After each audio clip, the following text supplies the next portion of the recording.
Hey Joshi, someone in the comment section said that your chicken recipe made their kids cry.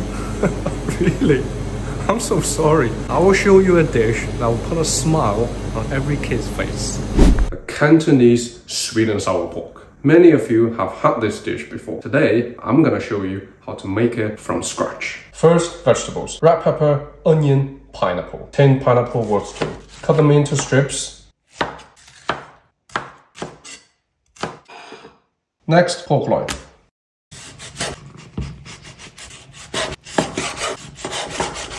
First, add a bit of salt and about 1 gram bicarbonate soda. And for 300 grams pork, add around 100 ml water. Start to massage until all the water is absorbed. Once the water has been absorbed, add 1 egg yolk. Keep massaging.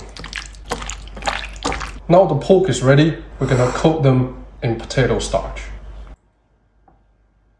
Heat the oil up to around 130 to 150 degrees. Test the temperature by dropping 1 piece in. When it's bubbling like this, the oil is ready.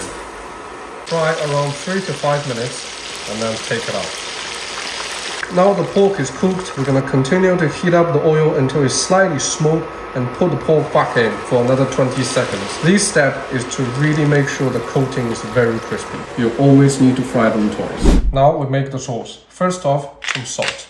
And then 2 spoons of sugar. Next up, white vinegar. You can use malt vinegar or Chinese vinegar.